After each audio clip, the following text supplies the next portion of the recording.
Alors, Ghislaine, bonjour. Bonjour. Donc, on vous rencontre parce que vous êtes en train de créer une antenne départementale pour une association qui s'appelle Les Anges contre la neurofibromatose. C'est C'est ça. ça. Cette association a été créée dans les Hautes-Alpes à l'origine, c'est ça? Dans les Hautes-Alpes, par une maman d'une petite fille atteinte par cette maladie. Cette association est toute récente puisque les dossiers viennent de partir en préfecture. Donc c'est vraiment tout frais. Tout frais, tout frais. Alors, il y a un événement, on va en parler, qui est lié, c'est pour ça qu'on se rencontre aussi, dans quelques jours. La jeune fille s'appelle comment? Alors la jeune fille s'appelle Jessie, elle a 13 Jessie. ans. Elle est atteinte depuis l'âge de 3 mois. Depuis l'âge de 3 mois, effectivement, suite à... Elle est tombée dans le coma, elle est restée dans le coma pendant 1 mois, et suite à ça, on a découvert cette maladie. Alors, c'est une maladie orpheline. Maladie orpheline qui atteint, orpheline parce qu'il y a très peu de personnes malades, à peu près une naissance sur 3, voire 4000. Oui. Parce qu'il n'y a pour le moment aucun moyen de soin, de guérison. Soulager les douleurs, oui, mais guérir, non. D'accord. Peu de choses sont faites pour la recherche, un manque de moyens aussi, Oui. car tout ça coûte assez cher. Donc l'association a été créée dans le but d'aider la recherche et d'aider aussi les malades, enfants, adultes, en fournissant du matériel tel que des fauteuils roulants. Alors, on précise donc que dans le cas du Téléthon, il n'y a pas d'aide. Hein. Il y a a priori très peu.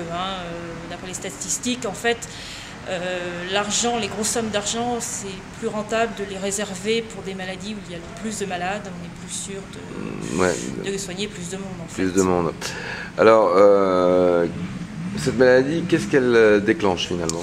Alors cette maladie, ça se commence souvent par... il y a 2 formes de maladie. Il y a Jessie atteinte par la forme A, qui laisse apparaître des lésions sur les nerfs, sur tout le système nerveux, par des tumeurs bénignes au départ, qui atteignent le système nerveux central, moelle épinière, cerveau, les nerfs au niveau des membres, les nerfs optiques, qui peut atteindre créer une baisse de la visibilité, une baisse de l'audition chez certaines personnes, et dans les cas graves, les tumeurs deviennent malignes.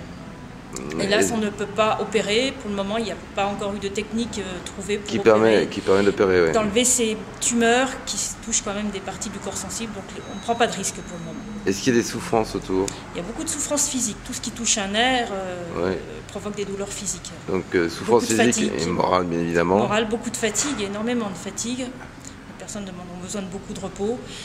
Dans certains cas, donc, la vue, l'ouïe sont atteintes.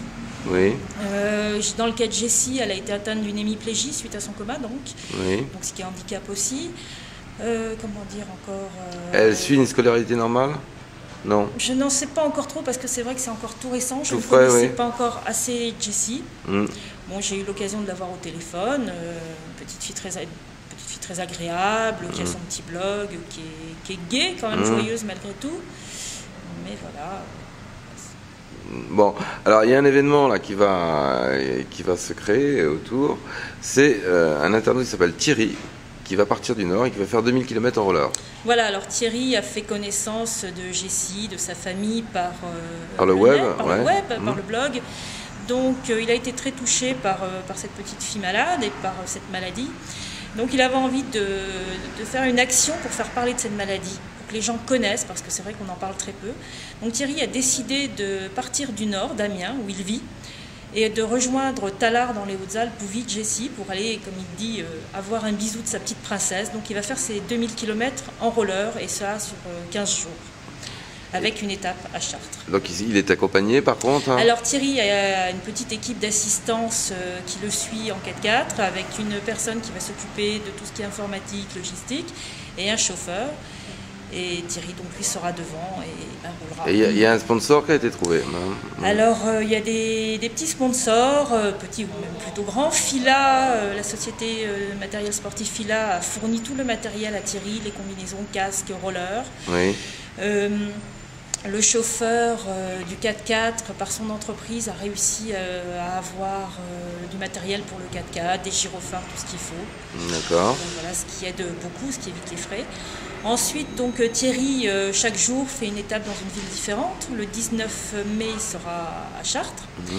Et Thierry, l'équipe, l'association fait appel à la générosité des gens pour l'accueillir au moins lui, voire l'équipe entière, pour l'héberger le soir et l'alimentation, afin que l'association, qui est toute neuve, n'ait pas à dépenser d'argent dans ça. Oui, et vous intervenez, vous, pour quand même l'hébergement? Alors moi, personnellement, je vais accueillir Thierry lors de son étape à Chartres, Thierry ainsi que Patrick et Claire, qui font partie de l'équipe d'assistance.